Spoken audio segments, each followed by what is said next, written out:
बैठ के भगवान का नाम ले रहे थे। वहां जाने के बाद नारद जी ने हनुमान जी से कहा, ये ढोंग सारा बंद करो। कहा क्यों? कहा अभी मैं भगवान की खास डायरी देख करके आया हूं जिसमें भगवान ने उनके नाम लिखे थे जो भगवान को बहुत याद करते हैं, और आपका नाम तो डायरी में था ही नहीं। अब नारद जी की बातों को सुन करके हनुमान जी कोई जलने वालों में से थोड़ी थे। कहने लगे मैं डायरी में नाम लिखवाने के लिए थोड़ी उसको याद करता, मैं उसके दिल में रहता। नारद जी क्या कहते, फिर चले वहां से घूमते घूमते फिर भगवान के पास पहुंच गए तो देखा भगवान एक छोटी डायरी देख रहे थे। नारद जी ने भगवान को पूछा ये डायरी तो अलग लग रही है, ये कौन सी डायरी है? तो भगवान ने कहा ये मेरी पर्सनल डायरी है। कहा ये पर्सनल डायरी में क्या लिखा है? तो भगवान ने कहा इसमें भी कुछ नाम लिखे हैं। इसमें किसके नाम लिखे हैं भगवान? तो भगवान ने कहा इसमें उनके नाम लिखे हैं जिनको मैं बहुत याद करता हूं। तो नारद जी ने सोचा भगवान किसको याद करते हैं, देखे तो सही। तो कहा मैं डायरी देख सकता हूं? कहा देख लो। देखा तो हनुमान जी का नाम सबसे पहला नंबर था और नारद जी का नाम ही नहीं था। भावार्थ ये कि दुनिया में भगवान को याद करने वाले बहुत है, लेकिन भगवान जिसको याद करे, कोटों में कोई में भी कोई ऐसे भाग्यशाली आत्माएं आप हो। तो आप सबका नाम कौन सी डायरी में है पता है? पर्सनल डायरी में आपका नाम है ना।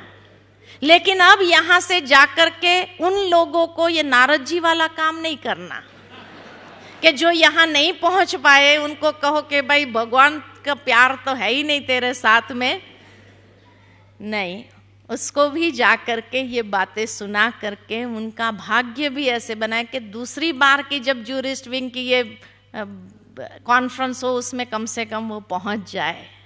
ये कार्य करेंगे ना आप तो इसको कहेंगे महान भाग्यशाली आत्माएं। तो इसलिए सात्विक गुण वाली आत्माएं जो होती है ना वो वही होती है जिसको भगवान याद करे। ऐसे महान भाग्यशाली आत्माएं हो।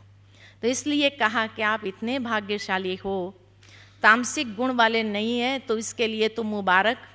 रजोगुण की कुछ बातें रह गई है, लेकिन अब यहाँ ज्ञान सुन करके वो बातें भी क्या हो जाएगी, समाप्त हो जाएंगे। और सात्विक गुण यानी प्रकाश, ज्ञान का प्रकाश से अपनी कर्मेंद्रिय को प्रकाशित करो, उस प्रवाह को फैलाओ और सात्विक प्रकृति के बन जाए। और फिर भगवान से अर्जुन पूछते हैं कि हे भगवान, गुणातीत व्यक्ति के आचरण और लक्षण कैसे होते हैं, उसको स्पष्ट करो। तो भगवान कहते गुणातीत ज्ञानी पुरुष सतो रजो तमो गुणों के प्रभाव में नहीं आते और साक्षी दृष्टा बन जाते हैं। वे समस्त प्रतिक्रियाओं से निश्चल और अविचलित रहते हैं। कोई कुछ भी कहे उससे विचलित नहीं होते हैं। ऐसा व्यक्ति निरंतर आत्मस्थिति में स्थित रहे, निंदा स्तुति मान अपमान सुख दुख में संतुलित मन स्थिति वाला, समान दृष्टि और भाव वाला, धैर्यवान, सर्व के साथ समान व्यवहार करता है। कोई कुछ भी कहे अविचलित, विचलित नहीं हो जाता, दुखी नहीं हो जाता है। वह तीनों गुणों के प्रभाव से ऊपर हो जाता है, उसको कहा गुणातीत व्यक्ति। और फिर भगवान से और एक सवाल किया कि किस विधि से गुणातीत बनते हैं। भगवान कहते गुणातीत बनने की विधि भगवान स्पष्ट करते हैं कि जो समस्त परिस्थितियों में अविचलित भाव रख अव्यभिचारी भक्ति योग के द्वारा, अव्यभिचारी माना एक की भक्ति, एक में अपने ध्यान को लगाना, व्यभिचार माना बहुतों को याद करना, अव्यभिचारी माना एक को याद करना। तो अव्यभिचारी भक्ति योग, भक्ति माना प्रेम, भक्ति योग के द्वारा प्रकृति के गुणों के प्रभाव से परे हो जाता है, वह मेरे सानिध्य में आ जाता है। क्योंकि मैं ही अविनाशी अमृत, शाश्वत धर्म और परम सुख परम आनंद का आश्रय हूं। तो वो उस प्रवाह में आ जाते हैं, उस ओरा में आ जाते हैं तो वो गुणातीत बन जाता है। और फिर पुरुषोत्तम योग 15वें अध्याय में भगवान बताते, अब यहाँ और गुह्य बातें बताते हैं भगवान कि यह सृष्टि कैसे कल्प वृक्ष है।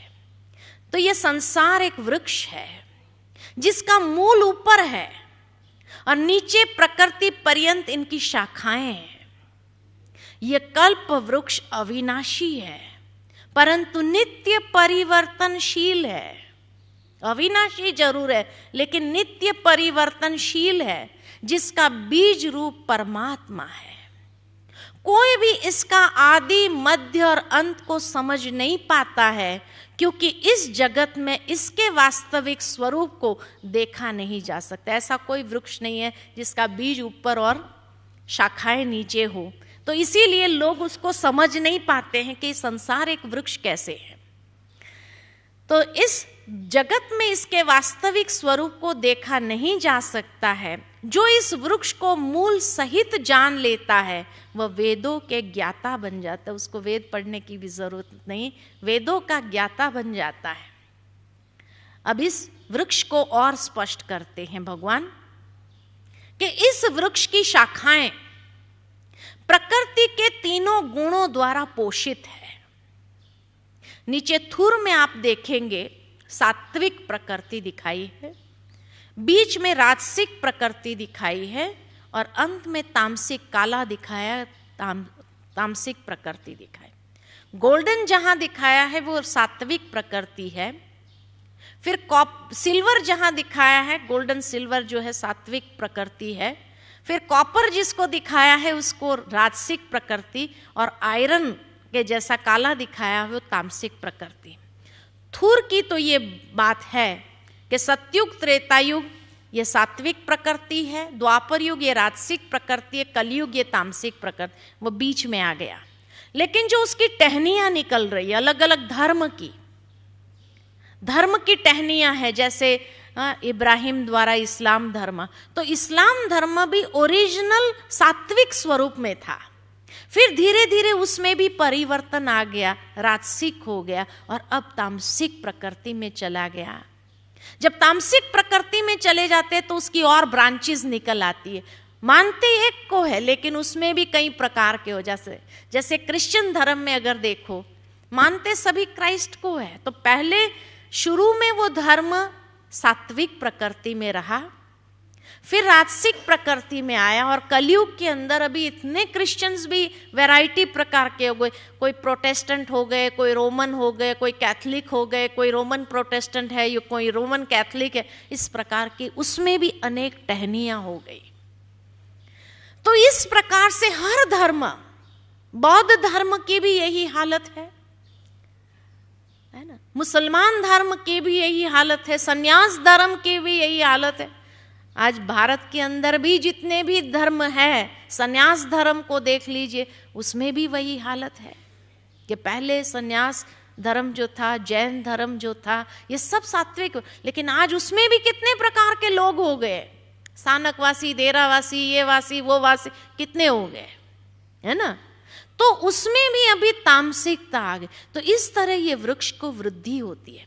तो भगवान कहते हैं इस वृक्ष की शाखाएं प्रकृति के तीनों गुणों द्वारा पोषित है। इसकी टहनियां इंद्रिय विषयक है, जो मनुष्य को कर्मों के अनुसार बंधन में बांधती है। मैं उस आदि पुरुष, जब ये वृक्ष पूरा हो जाता है, एकदम कंप्लीट हो जाता है, तो आदि पुरुष के तन का आधार लेता। अब भगवान कैसे आते हैं वो बताते हैं कि मैं उस आदि पुरुष के तन का आधार लेता हूं जहां से ये पुरातन प्रवृत्ति प्रस्फुरित हुई है।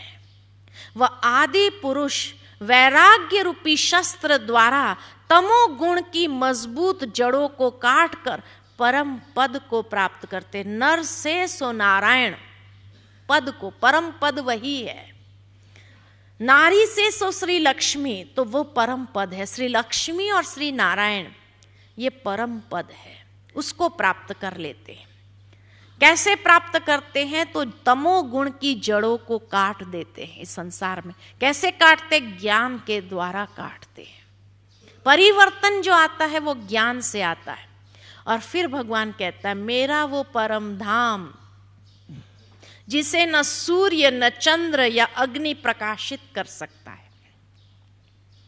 फिर वापस अपनी अभिव्यक्ति के बारे में स्पष्टीकरण करता है कि इस कल्प वृक्ष में परमात्मा की अभिव्यक्ति का परिचय देते हुए भगवान कहते हैं कि मैं सूर्य के समान प्रकाश स्वरूप हूं, साथ ही चंद्रमा के समान शीतल प्रकाश स्वरूप और अग्नि की तरह तेजोमय हूं।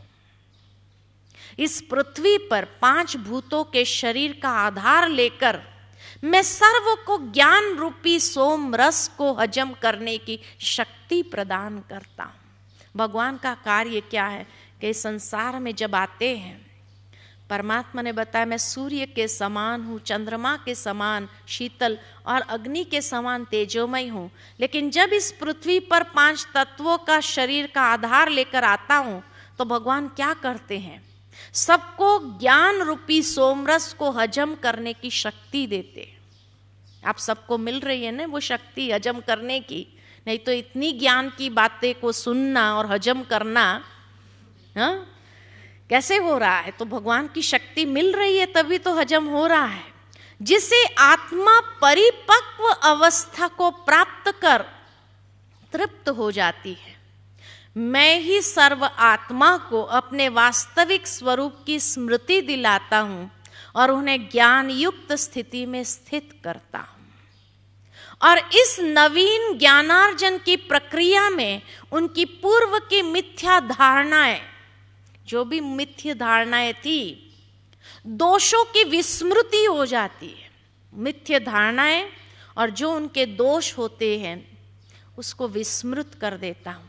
इस प्रकार मुझसे ही स्मृति, ज्ञान की स्मृति, इस कल्प वृक्ष की स्मृति, ज्ञान और विस्मृति, दोषों की विस्मृति, तीनों ही होती है। भगवान से ही ये तीनों होती है।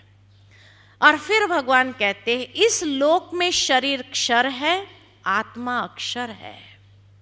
इन दोनों के अतिरिक्त एक परम पुरुष परमात्मा है जो अविनाशी एवं त्रिलोकी नाथ है।